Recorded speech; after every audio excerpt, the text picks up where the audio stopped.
Hello, bienvenue dans notre live de ce jeudi 13 février 2025. Je te souhaite la bienvenue. Installe-toi. On va parler de notre sujet habituel, toujours sur les blessures intérieures. Donc, déjà, je préviens que mon fils est malade, donc il est à la maison. Il y aura des bruits. Vous allez peut-être parfois le voir courir et tout. Ouais, on fait avec. J'ai failli ne pas me présenter à la formation, mais après, je me suis dit, bon, je vais faire avec, j'ai pas trop le choix. Parce que si j'annule, du coup, ça décale tout et voilà quoi. Alors, aujourd'hui, nous parlons toujours des blessures intérieures. Donc, la libération par le lâcher-prise, le pardon et la conscience de soi.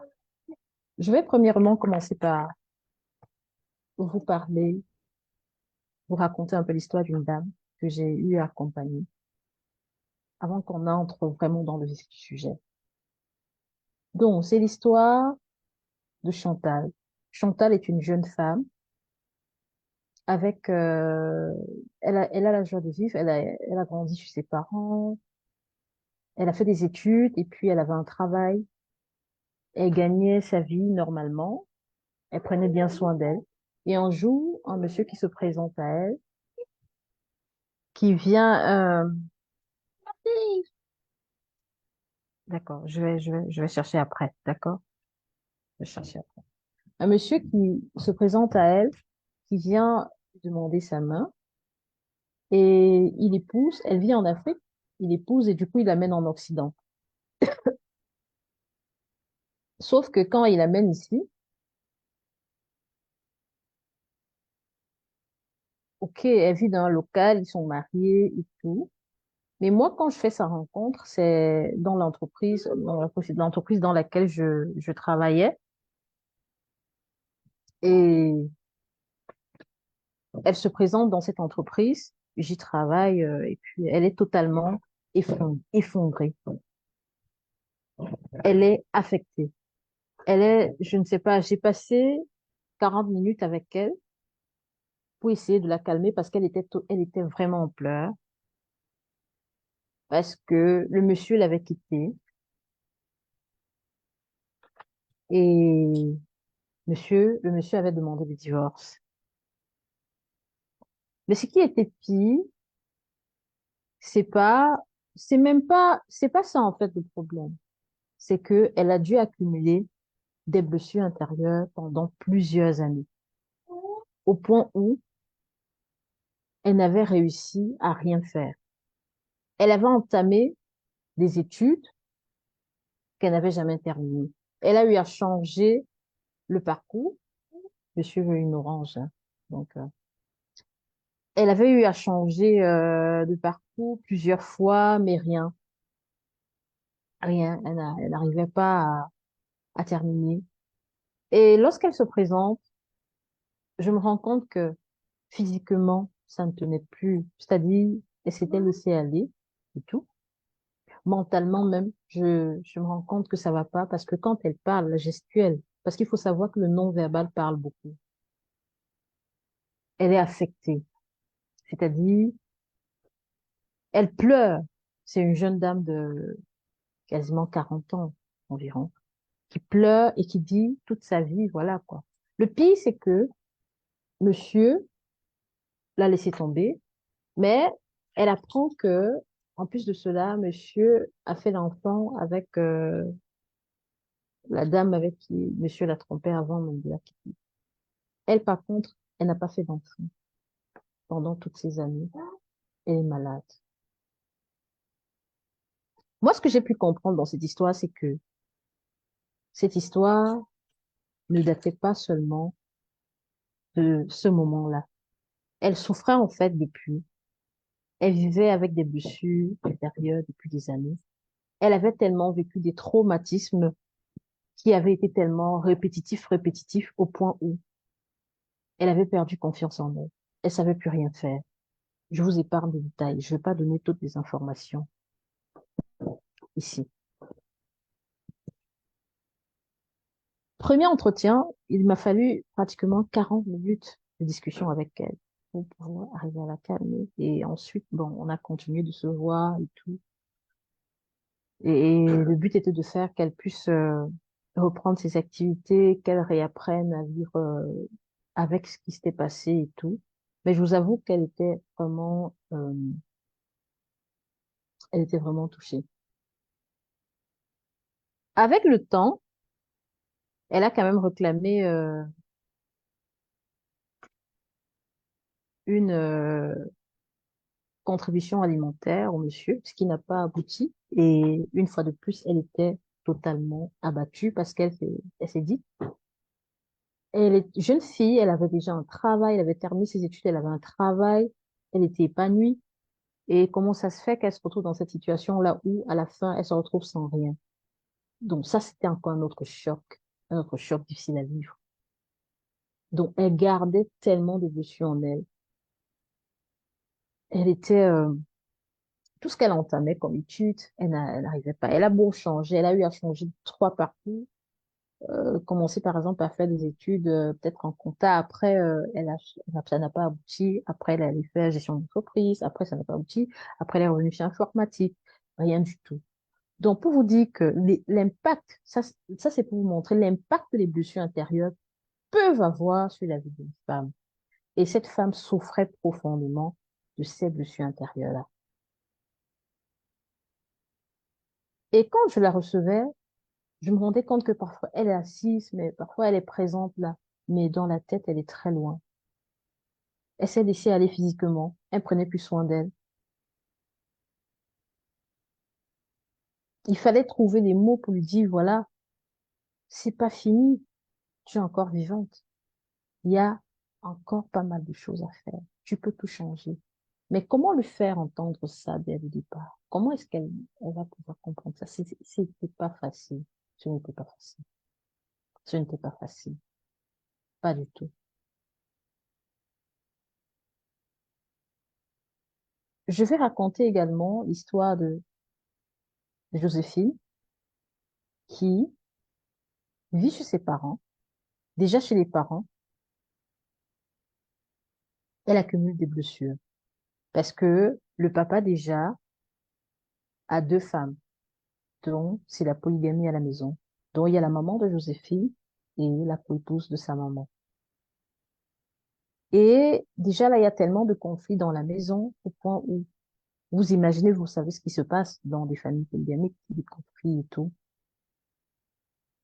au point où Joséphine va parfois subir, en ce sens que la co-épouse de sa maman, qui cherche à tout prix à avoir l'amour exclusif du mari, fera tout pour accuser très souvent Joséphine et sa maman. Et du coup, Joséphine va passer le temps à subir. Il n'y aura pas l'amour vraiment du père et tout. Ce qui fait que Joséphine tombe amoureuse d'un jeune garçon, se met en couple avec lui, elle tombe enceinte, la torture chez ses parents, conflictuelle. Et après, elle va vivre avec le monsieur. Elle va également continuer de subir parce que la relation avec le monsieur, au départ, déjà, la pauvre, elle n'a pas conscience de savoir dans quoi est-ce qu'elle s'embarque. Mais quelque part, je dirais que peut-être les souffrances vécues chez les parents ont fait en sorte que dès que le monsieur s'est présenté, pour elle, c'était une échappatoire. Il fallait bien qu'elle rentre dans une relation pour pouvoir trouver cet équilibre-là qu'elle n'avait pas, cette paix qu'elle n'avait pas. Mais elle est loin de s'imaginer que elle s'est jetée dans un feu, mais qui est plutôt un feu qui est tout doux au départ, qui est comme un fleuve tranquille, mais après, ça va tourner au vinaigre. Elle va commencer à voir le comportement du mari, qui va être un mari infidèle. Et à chaque fois, ces infidélités, il ne cache pas. C'est, voilà, il a le droit, pour lui, il a le droit de le faire. Elle n'a pas, elle n'a pas vraiment dit quoi que ce soit. Elle n'a pas parlé. Et parce qu'elle, à un moment, elle a commencé, elle s'est retrouvée, elle a fait des enfants et elle a commencé à dire non à cela. C'est devenu tout un calvaire. Tout un calvaire, tout un calvaire. Joséphine a entamé également une formation depuis qu'elle peine à terminer. Et même quand elle essaye de pratiquer ce qu'elle a appris, c'est pas au top. Parce que Joséphine n'est pas équilibrée mentalement. Joséphine souffre de l'intérieur. Joséphine est tuée à petit feu. Je vais également raconter l'histoire de Clémentine. Clémentine est une jeune fille très belle. Elle a moins de 20 ans. Et à ce moment de la vie, la jeune fille, dès qu'elle avait voilà, cet âge-là, généralement, un prétendant qui se présentait, elle ne le connaissait, elle ne le connaît même pas, qui demande sa main, le papa qui va dire, OK, le prétendant se débrouille, il a un petit boulot et tout, ils peuvent se marier. Clémentine va aller se marier, elle, ne connaissant rien et tout, elle rentre dans le mariage et c'est un mariage où elle va commencer à subir. Elle n'a rien à dire, c'est monsieur qui décide pour tout. Elle est frappée, violentée et tout. Au point où à un moment, elle va retourner chez ses parents et parce que le monsieur l'a frappée. Mais on va également constater que elle souffre d'une MST. Donc c'est le monsieur qui a contracté une MST et qui lui a transmise. Et étant chez ses parents, elle va suivre un parcours à l'hôpital pour se faire soigner. Et également le monsieur qui se fera soigner. Mais à ce moment, elle n'a pas encore d'enfant. Le monsieur reviendra voir les parents et qui demandera pardon et tout. Et les parents, à cette époque, par manque, je sais pas si je vais dire de connaissances et tout, voyant déjà tous ces signes-là, qui devaient dire non, c'est bon, leur fille ne retournait plus dans ce genre de relation, ils vont laisser la jeune Joséphine, Clémentine, autant pour moi, retourner dans la relation. Elle retourne dans la relation et commence à faire des enfants. Mais au fil des années, la jeune dame, la jeune fille qui devient une dame, qui était tellement belle, qui avait des formes, genre Jennifer Lopez, avec le temps, la beauté va s'éteindre. Elle va tomber totalement dans une tristesse, c'est-à-dire elle est maltraitée, torturée, violentée. Elle vit tout ça, elle supporte en élevant ses enfants. Aucun soutien. Au point où à un moment, tellement elle est torturée que elle va se jeter dans l'alcool, dans l'alcoolisme. Elle ira même jusqu'à consommer des stupéfiants. Mais les gens, qu'est-ce qu'ils vont faire? On va juger, on va critiquer, on va dire des choses. Mais ignorant que Clémentine souffre de l'intérieur. Elle souffre énormément de l'intérieur. Mais entre-temps, le monsieur, qu'est-ce qu'il a fait? Le monsieur, il a grossi, voilà. Alors, pourquoi est-ce que je vous raconte ces histoires?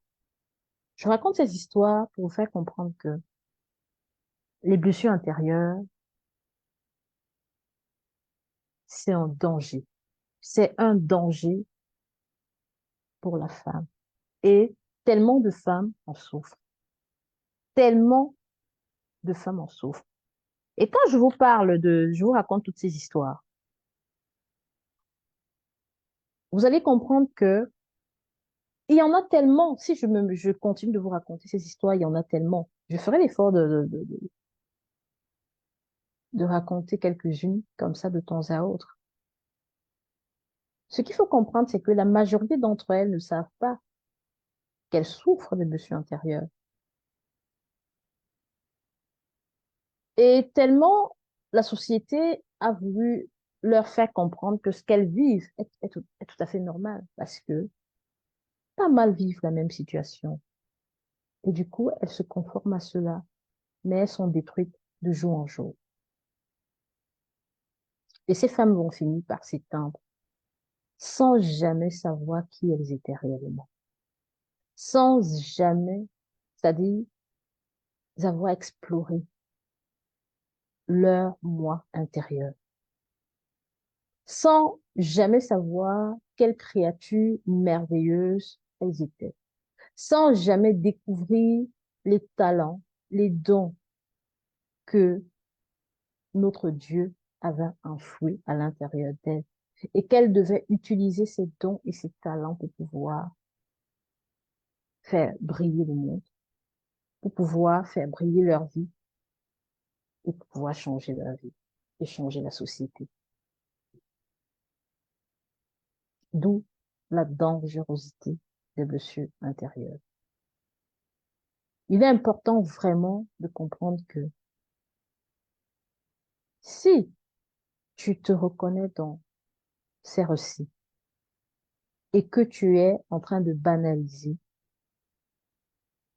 et que tu te dis, voilà, c'est comme ça, il n'y a rien à changer, je te dirais que il faudrait que tu réfléchisses encore. C'est pas ça ta vie. C'est pas ça ta vie. Crois-moi, c'est pas ça ta vie. On peut tout changer. Tant qu'on vit, on peut changer le récit. On peut décider de réécrire notre histoire. On peut tout changer. Mais c'est vrai que le faire, rester seul dans son coin, on ne pourra pas trouver de solution. Il faut se rendre compte qu'on a besoin d'aide. On a besoin d'aide et on a besoin de se faire accompagner. Il y a tellement de souffrances, il y a tellement de femmes détruites et tout. Donc, aujourd'hui, en fait, je vais parler c'est-à-dire les premiers pas à effectuer dans le processus de guérison des blessures intérieures. Donc, déjà, je te souhaite la bienvenue, toi qui es là, et je t'invite vraiment à explorer ce voyage transformateur avec moi. Et on va parler un peu du lâcher-prise, du pardon et de la conscience de soi,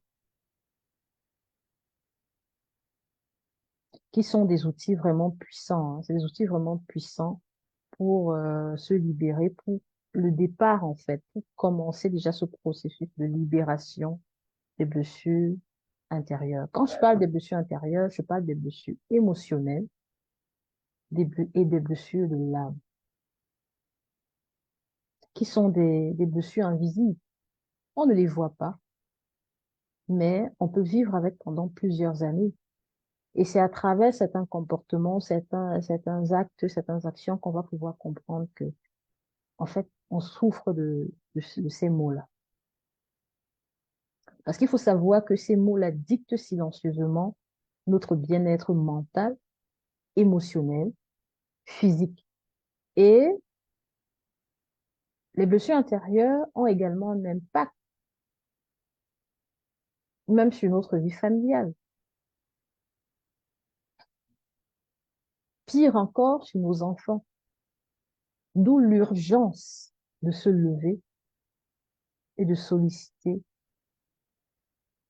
un accompagnement, solliciter de l'aide. Pourquoi est-ce qu'il faut une guérison?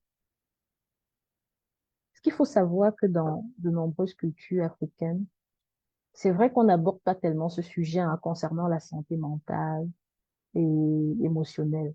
On n'en parle pas vraiment. C'est pas suffisamment discuté. Je dirais quand même que c'est banalisé.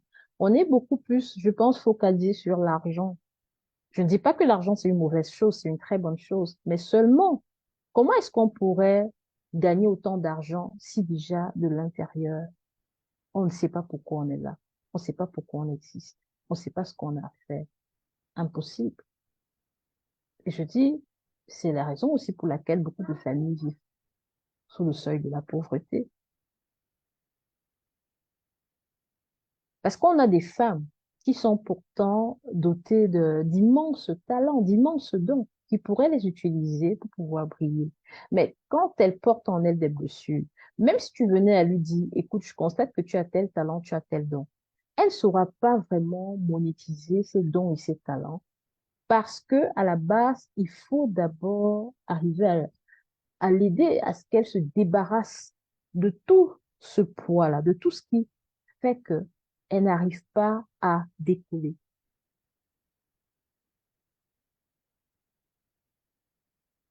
C'est comme ça qu'on laisse, c'est-à-dire dans notre société, on laisse beaucoup de femmes vivre avec la douleur du passé pendant plusieurs années. Et, et pour la majorité, la majorité, elles vont finir par quitter, elles quitteront cette terre, portant en elles ces blessures-là. C'est ce qui se passe. C'est ce qui s'est longtemps passé. Mais pourtant, aujourd'hui, je me dis, la génération d'aujourd'hui, on devrait en parler. On devrait en parler parce que pour moi, la femme a une place très, très importante dans la société.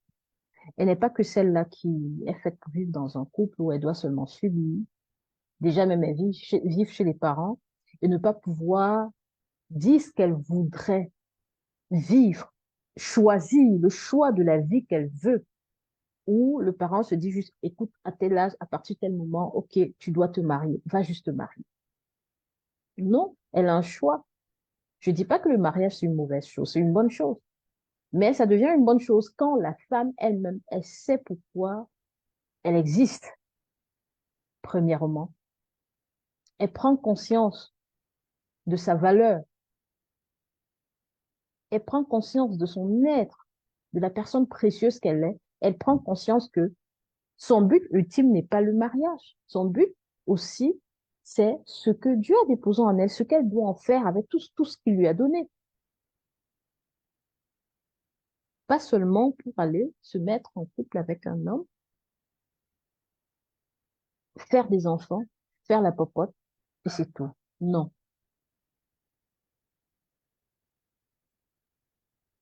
On a laissé tellement de femmes vivre dans ces souffrances-là. Pourtant, chaque femme est une étoile précieuse. J'ai toujours tendance à dire, chaque femme est une lumière qui est là, qui doit éclairer le monde dans un domaine précis, à travers ses talents, ses dons. Chaque femme également est le sel de la terre.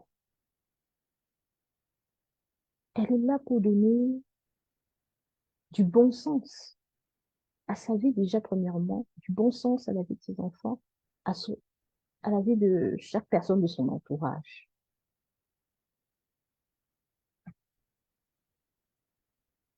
Donc, il est important de comprendre que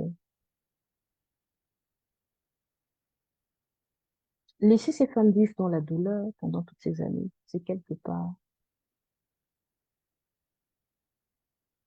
mettre un terme à la vie de la personne, bien que la personne soit encore là, debout.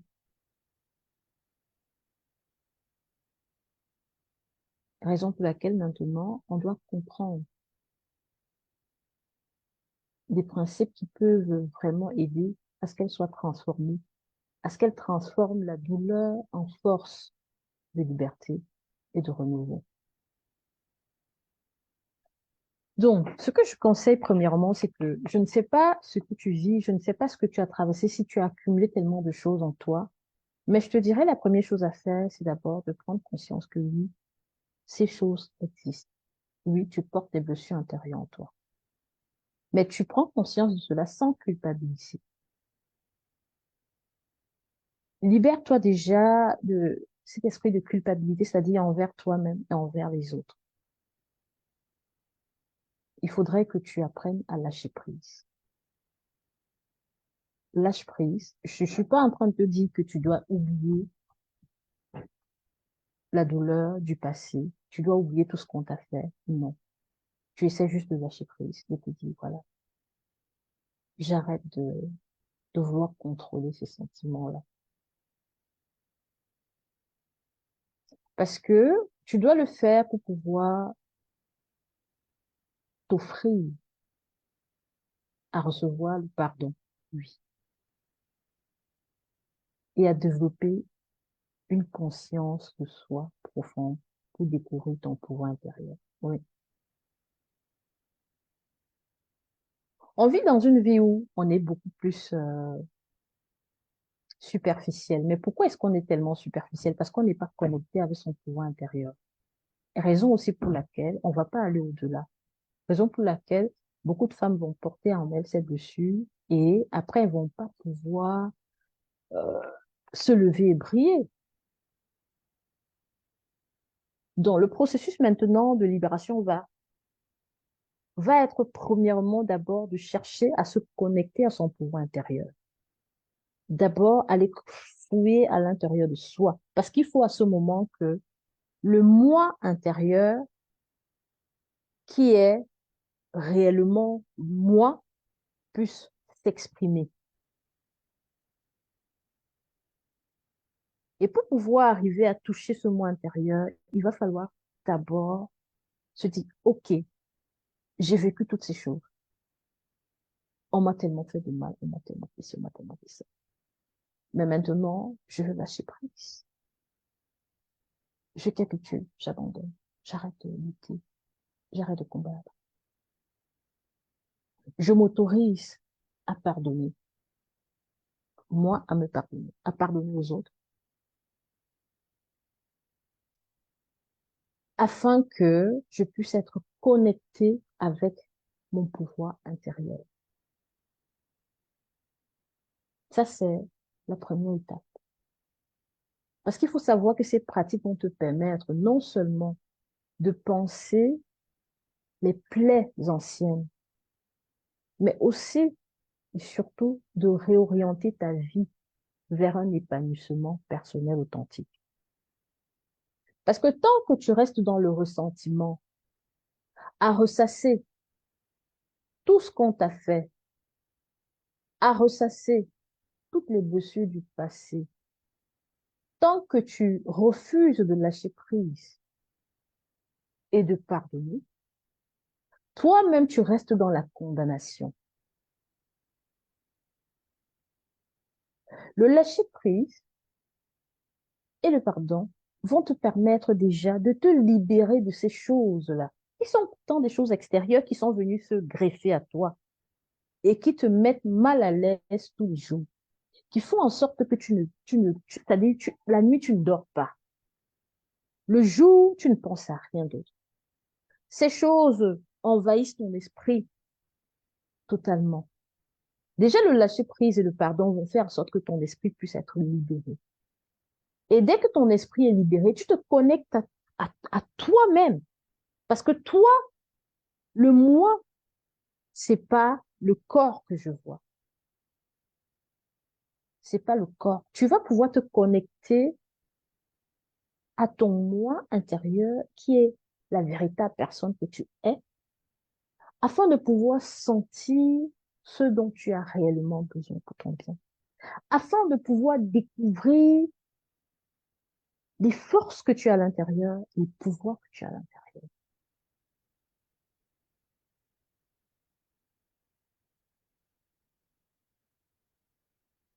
Donc, ce qu'il faut comprendre, c'est que en refusant de commencer ce processus par ces étapes-là,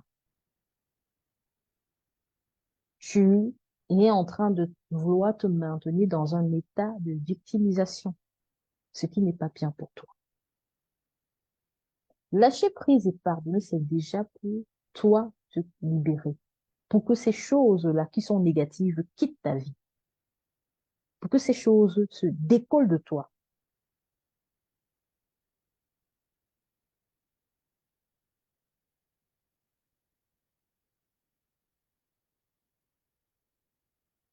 Et c'est important que tu le fasses, surtout si tu es une maman. Même si tu n'es pas une maman, tu dois le faire. Garder des choses négatives greffées à soi, c'est s'empoisonner soi-même. C'est les blessures intérieures qu'on porte et avoir la haine ou le ressentiment par rapport à tout ce qu'on nous a fait et tout, c'est empoisonner nous-mêmes nos vies. Donc, déjà, lâcher prise et pardonner, déjà, c'est se dire, voilà, je me libère, je laisse partir ce poison, le ressentiment et tout. Alors, je t'invite maintenant à comprendre l'importance du lâcher prise. Il faut savoir que le lâcher prise, en fait, c'est relâcher tes émotions et tes pensées qui te maintiennent dans un état de souffrance. Quand tu n'abandonnes pas, quand tu ne lâches pas prise, qu'est-ce que tu fais? Tu es en train de souffrir, en fait. C'est comme si tu avais des chaînes invisibles qui te gardent attaché. Quand tu as le cœur serré parce que tu es toujours là, focalisé sur tout ce que tu as vécu. Alors que abandonner, décider d'abandonner, c'est choisir consciemment de ne plus s'accrocher aux blessures passées qui te restreignent. Oui, ce qu'il faut savoir, c'est que les blessures passées nous gardent emprisonnés, nous gardent captifs. Ça nous empêche de voler comme des aigles. Oui, ça nous empêche de voler comme des aigles.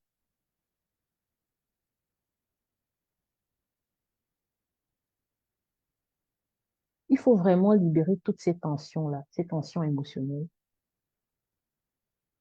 ce qui va permettre vraiment de renouveler notre vitalité et d'avoir même le vrai regard de la vie. Parce qu'il faut savoir que quand tu portes des blessures à l'intérieur de toi, ça empoisonne ta vie, mais les blessures t'empêchent de réellement voir la beauté de la vie, de réellement avoir de bonnes idées.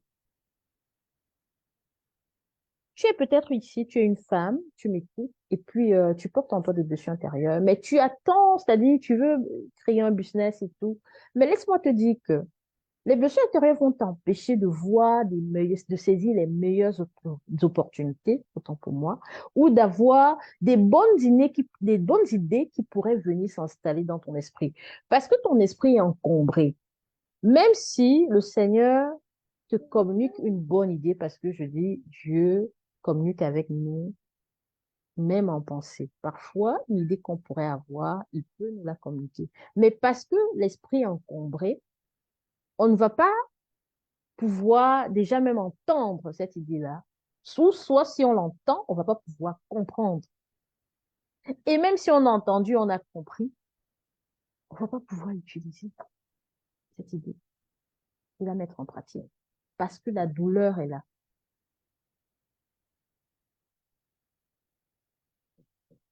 Donc, décider de se libérer de cette tension vraiment et, et de toutes ces émotions négatives-là, ça permet vraiment de renouveler notre vitalité et, et d'avoir un meilleur regard sur la vie, ouvrant des portes à des expériences plus positives et épanouissantes. Donc, déjà, je vais t'inviter à faire quelque chose. Comment est-ce que tu fais pour pouvoir lâcher prise? Je t'invite par exemple à utiliser une technique de méditation pour visualiser le lâcher prise des fardeaux émotionnels. Et c'est-à-dire, tu peux par exemple fermer les yeux, tu vas dans un environnement très calme et je t'invite à comprendre que si tu n'arrives par exemple pas à lâcher prise, tu n'arrives pas, tu sens que il y a toujours des tensions et tout. Tu peux par exemple écouter une louange, tu mets une musique très douce et tout qui t'amène déjà dans l'apaisement. Tu essayes voilà, de relâcher ces pressions-là tout doucement en t'imaginant en train de créer un espace intérieur de paix et de tranquillité. Donc, tu fais ça et tu pratiques par exemple des exercices de respiration profonde et consciente pour calmer ton esprit et ton corps afin d'encourager un état mental propice au lâcher prise. Ça, c'est quelque chose qu'on ne fait pas le plus souvent. On ne fait pas.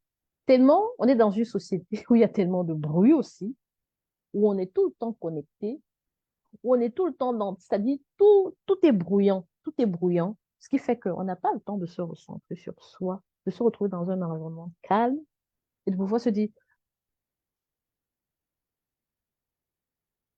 je cherche à rééquilibrer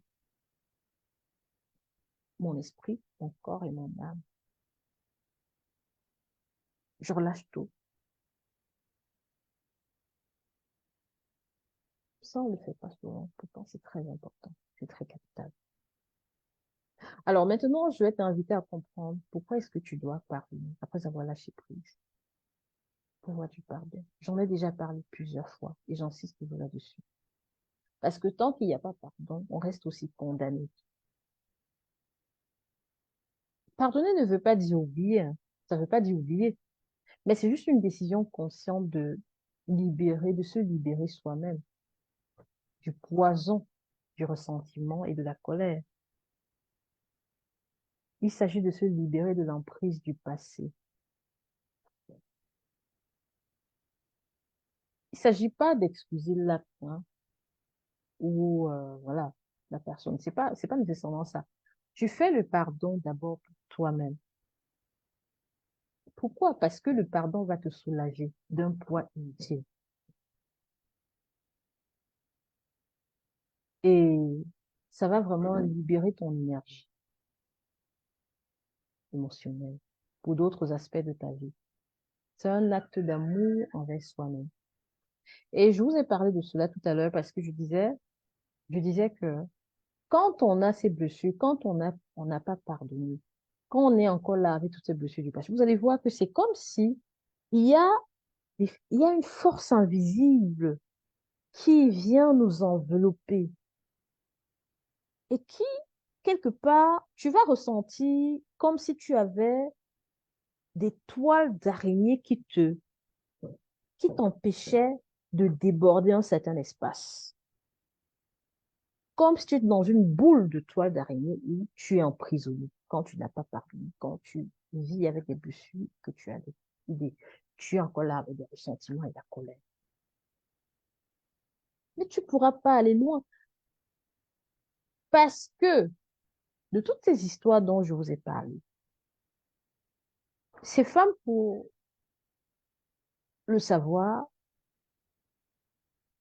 elles étaient tellement dans le ressentiment et la colère par rapport à tout ce qu'elles avaient que, au départ, c'est vrai. Moi, je leur ai parlé du pardon, du lâcher prise et du pardon.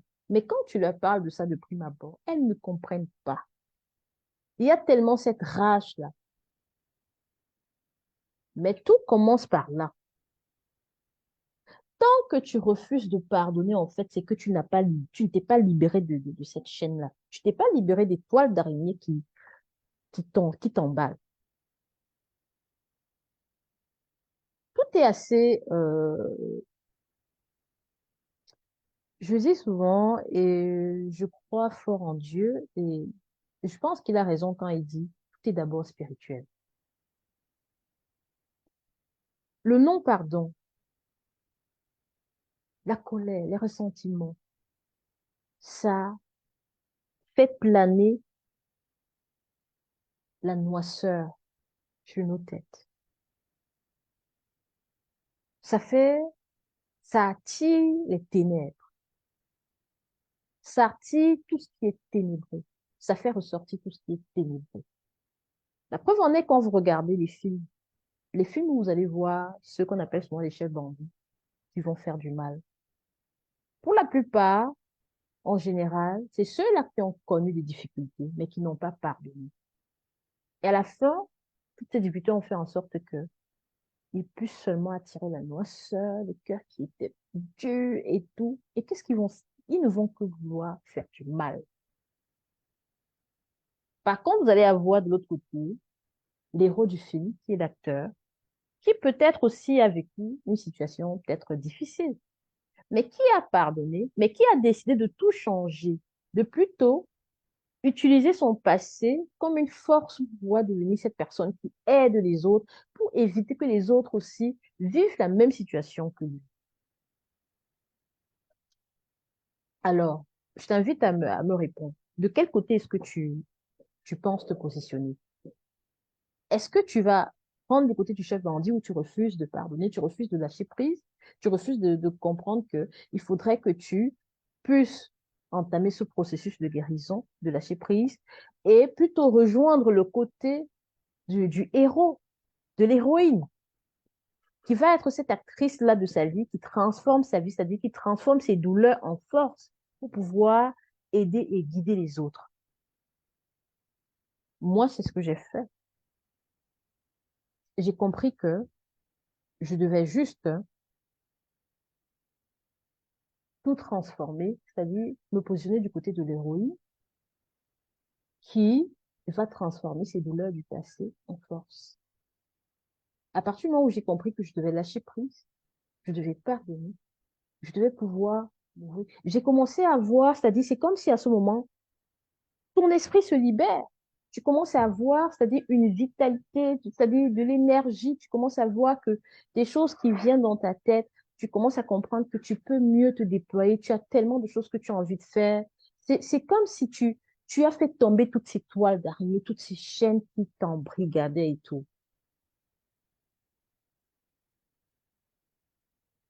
C'est comme s'il y a un poids qui tombe. C'est un poids que tu ne vois pas, mais qui tombe vraiment.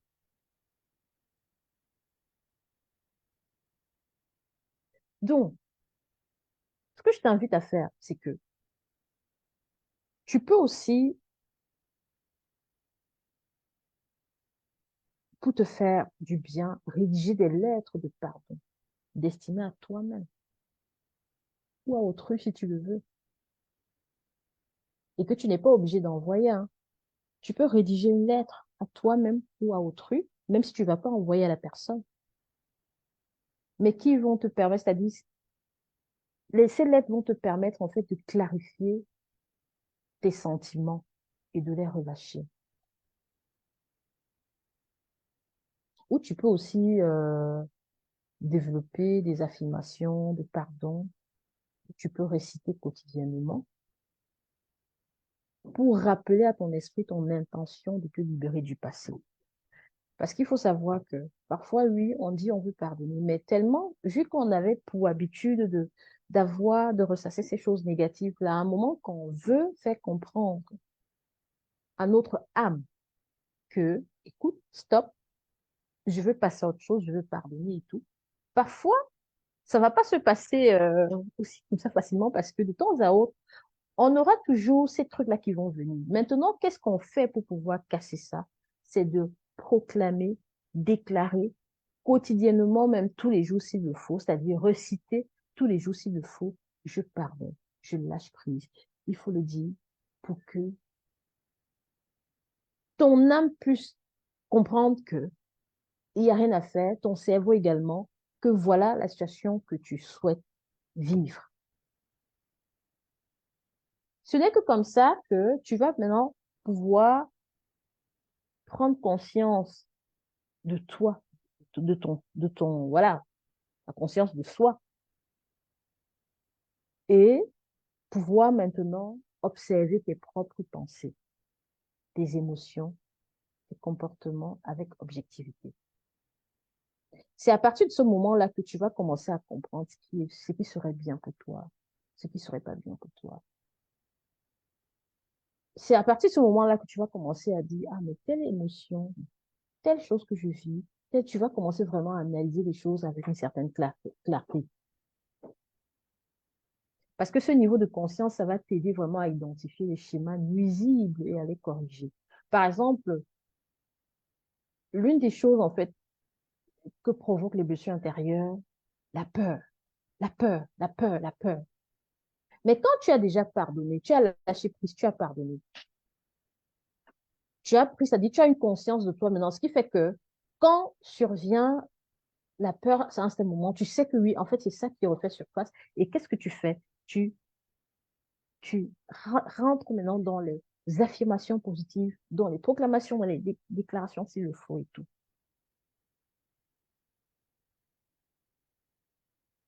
Parce qu'il faut vraiment lâcher prise, il faut pardonner, avoir maintenant une conscience de soi, qui va être une conscience accrue, qui va te permettre d'intégrer euh, les expériences passées d'une manière différente, d'une manière qui va favoriser la croissance plutôt que de l'autodestruction ou de l'autosabotage. C'est-à-dire, tu vas même te servir de tes douleurs, là, pour ces douleurs, pour que ce passé-là devienne plutôt une force pour toi. Donc, consacre vraiment du temps chaque jour, si possible, pour écrire sur tes expériences, tes rêves, tes émotions, afin de mieux comprendre les déclencheurs de ton comportement. On est dans une vie où on est tellement connecté, on court par-ci, on court par-là, que parfois, s'asseoir et apprendre à s'écouter, on ne le fait pas. La raison pour laquelle on va vivre tous les jours, mais les jours vont, tous les jours se, je vais pas répéter. On va vivre et c'est comme si les jours se répètent, il n'y a aucun changement. Prends un temps pour toi. Tu sens à l'intérieur que ça va pas. Commence déjà à mettre en pratique tout ce que j'ai commencé à dire depuis le début de cette formation. Et tu verras un peu ce que ça va, ce que tu vas ressentir. Tu peux également t'engager dans des pratiques de pleine conscience, comme la méditation. La méditation, tu es assise, tu gardes un calme et puis tu médites. Tu penses à tout ce que tu voudrais devenir, à ce que tu voudrais changer, le côté de la positivité. Et surtout, médite pour des choses positives. Des pensées positives attirent des choses positives. Des pensées négatives n'attirent pas que des choses négatives. Ainsi, ça va t'aider vraiment à rester ancré dans le moment présent, sans te laisser submerger par le passé. Donc, dès que tu vas passer à la conscience de soi, il sera important pour toi de chercher à connaître ton identité et d'être vraiment ancré spirituellement.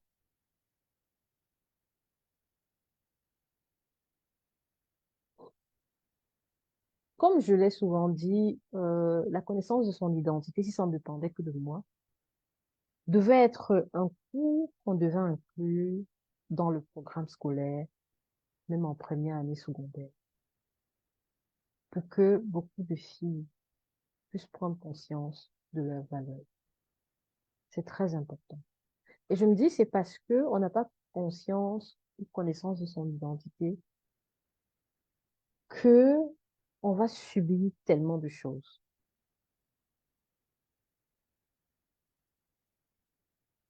Il est important de se découvrir, pas seulement de subir, c'est-à-dire que ce soit la société qui te dicte qui tu dois être. Tu dois pouvoir apprendre à connaître tes passions, tes talents, et connaître ta valeur, et savoir quelles sont toi, tes valeurs fondamentales. Qu'est-ce qui te définit? Qui es-tu réellement?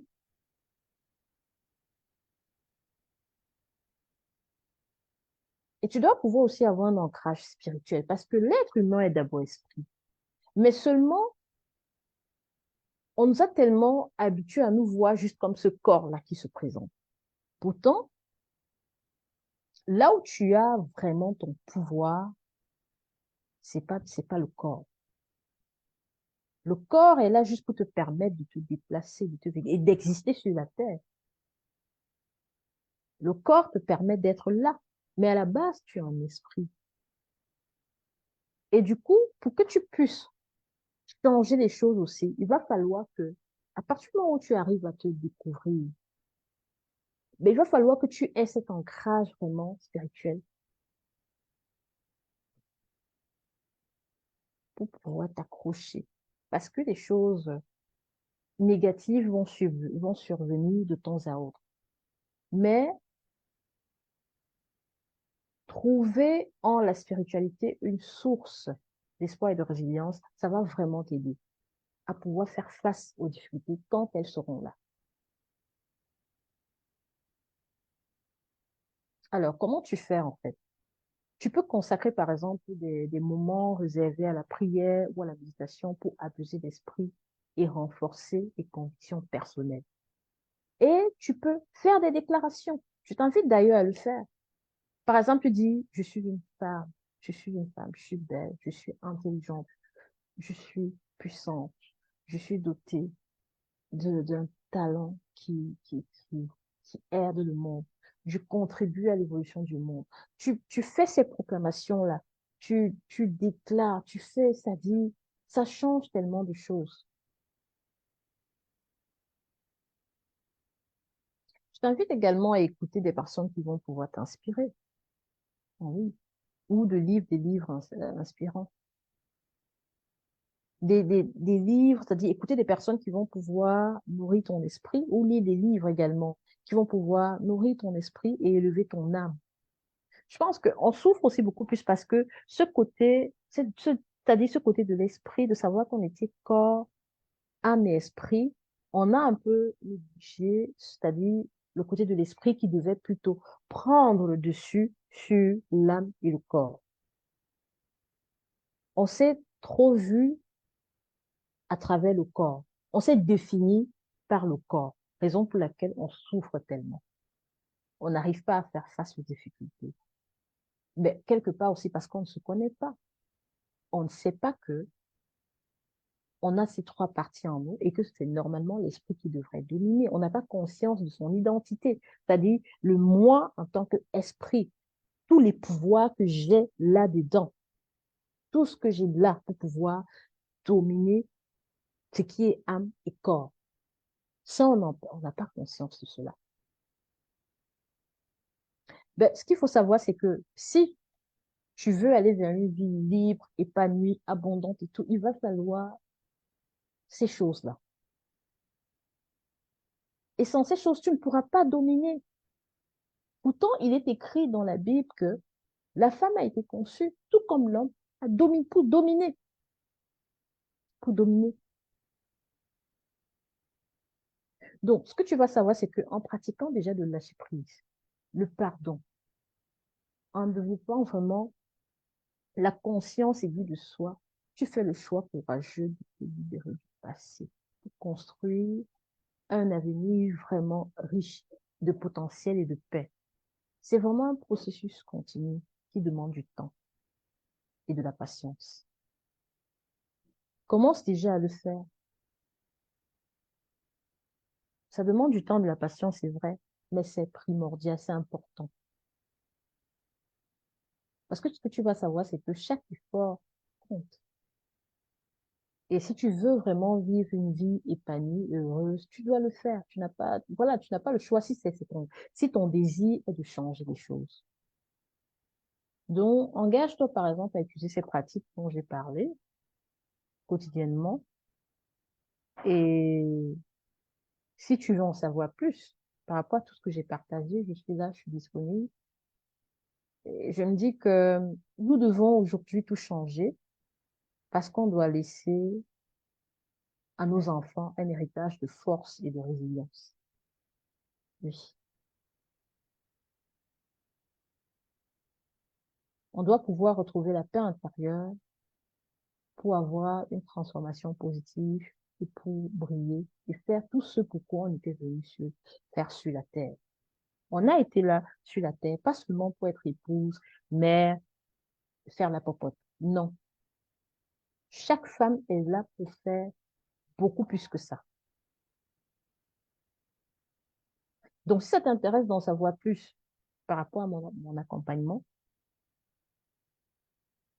tu, tu écris moi en commentaire ou tu sais aussi me laisser un message sur Messenger. Je me ferai le plaisir de te contacter.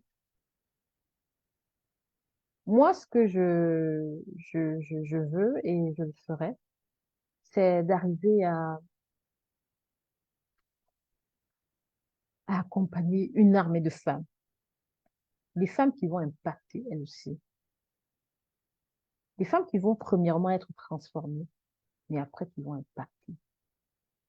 On doit vraiment se multiplier sur la terre. Alors, si tu rêves vraiment de ce changement dont tu parles, si tu rêves vraiment, tu sens à l'intérieur de toi qu'il y a cette voix qui te parle, qui te dit que il est temps que les choses changent et que tu dois te lever, alors n'hésite pas. N'aie pas peur. Arrête de te retenir. La lumière que tu as à l'intérieur de toi doit sortir. Tu as un soleil et la lumière que tu as à l'intérieur qui est cachée doit sortir. Ne laisse pas les blessures intérieures maintenir les ténèbres autour de toi. Alors, je suis là vraiment pour t'amener à connaître cette lumière que tu as à l'intérieur de toi, pour t'amener à briller, pour t'amener à aller au-delà de ce que tu penses. Parce que je pense que tu ne te connais pas assez. Je suis là pour t'aider à te découvrir, te faire comprendre que tu es une reine qui devrait vivre dans un château et avoir une vie abondante, épanouie et harmonieuse. Sur ce, je te dis à la prochaine, à jeudi prochain pour notre prochaine formation du, du jeudi. Alors, n'hésite pas de me contacter comme je te l'ai dit. Et prends bien soin de toi. Bye bye.